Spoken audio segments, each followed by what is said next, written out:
Tracy's steering neck came in, so we're going to put that on as first thing we're going to do right now. I got her a 110 adjustable. So the first thing we're going to do is take all this apart.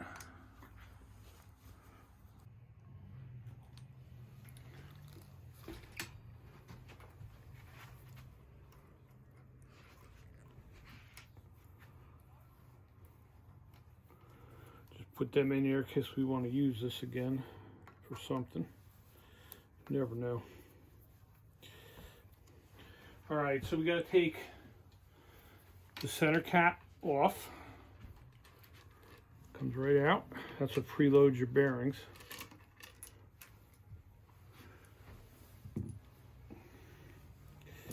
And then the clamp just comes off with these two Allen heads. On this one, one's facing one way, one's facing the other. Now we're going to run into a slight problem in that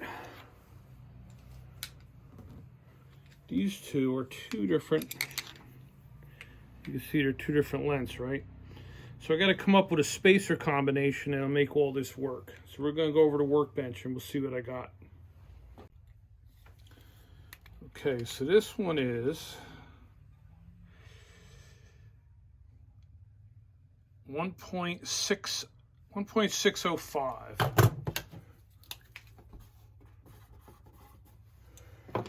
And this one is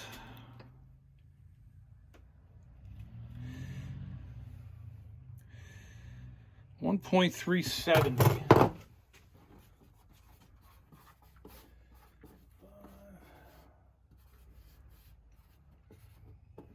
So 235 spacer is what we're looking for.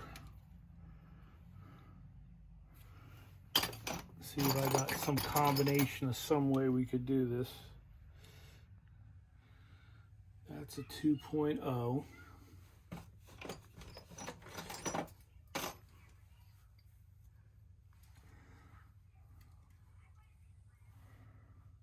That is a 280. That'll probably work. All right, let me sort this out and we'll come back when I tell you what we did. All right, so what I did was I replaced this original one with a longer one I had. These little spacers, you can get them in a pack of 10. If you're going to be doing this kind of stuff, I mean, it's a couple dollars for a pack of 10. So we use that.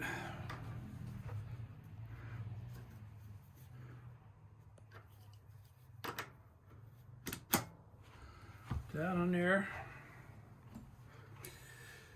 Put our center cap back on here. Now the center cap is what's going to preload the bearings.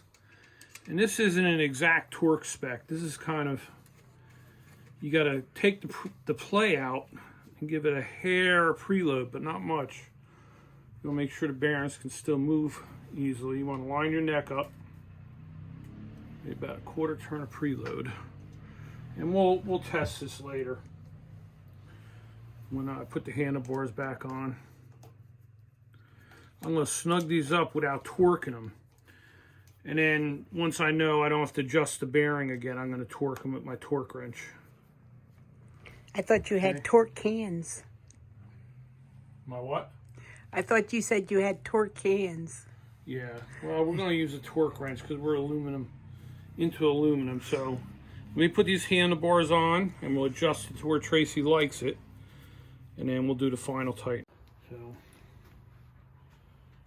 all right, so I adjusted the bearings. There's really no torque spec for that. You just got to do it till you get the play out. And I'm going to tighten these bolts. I'm going to do them to about 35, 40 inch-pounds, about 40 inch-pounds, which is somewhere around 5 Newton-meter. You notice I'm using my old Snap-on inch-pound torque wrench because you might remember this one. I ruined this one on our brake test. You're probably going to see the little insert up here because when we got out to do the brake test, I found out my rotor screws were Torx bits, and this was the only thing I had a Torx bit in. And when you use a torque wrench to break a screw loose, it usually ruins the torque wrench. So that's what happens. No fault of ice tools. My own fault.